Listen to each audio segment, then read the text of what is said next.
검찰이 이른바 계곡살인 사건의 피고인이죠. 이은혜와 공범 조현수의 직접 살인 혐의를 간접 살인으로 변경하는 방안을 검토 중입니다. 이것도 왜 그렇습니까?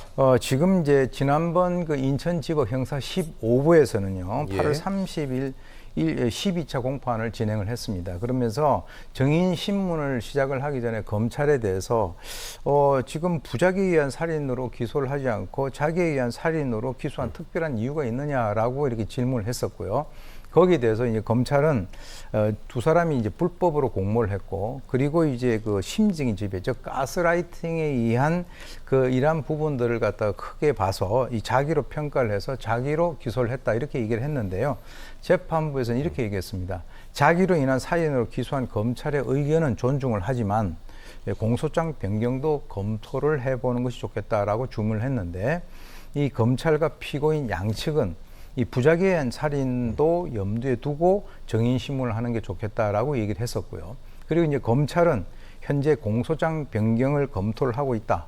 필요하다면 서면으로 제출하겠다라고 답변을 했습니다. 예, 부작위면 간접살인인데 이러면 형량이 더 내려가는 거 아닙니까? 지금 이제 그 주로 이 부작위라고 하는 것은 일부러 뭔가 할 수 있는데 하지 않아서 결국 이제 사망에 이르게 한 것인데요. 이것을 이제 직접 살해한 상황에 해당이 되는 이 자기에 비해서 이 자기와 부작위를 만약에 우리가 비교를 해본다면 통상 자기에 의한 살인이 부작위에 의한 살인보다는 훨씬 더 형량이 높은 것으로 그렇게 지금 되어 있습니다. 자, 이런 가운데 이은혜가 사이코패스일 가능성이 제기됐다고요? 네, 이번에 이제 그 과정에서 뭐 정인으로 그 채택이 된 그 범죄 전문가들이 나와서 이제 얘기를 했는데, 이은혜 수사 기록이라든가 전과 기록 그리고 생활 기록을 토대로 해서 20개 문항을 중심으로 해서 체크를 했는데요.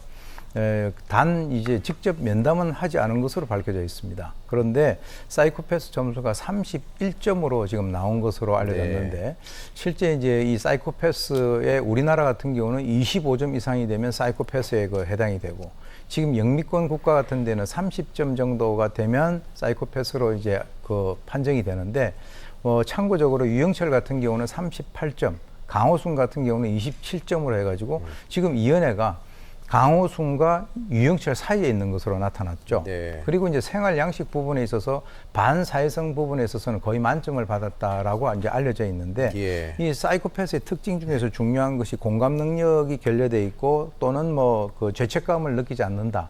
그리고 이제 그 충동적이고 매우 자기 중심적이다라고 하는 것과 여러 부분에서 일치가 되고 있다라고 하는 것이죠.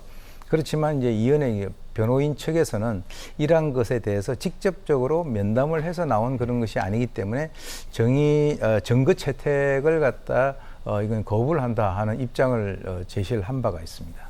네, 알겠습니다. 말씀 여기까지 듣겠습니다. 우인성 교수님 고맙습니다.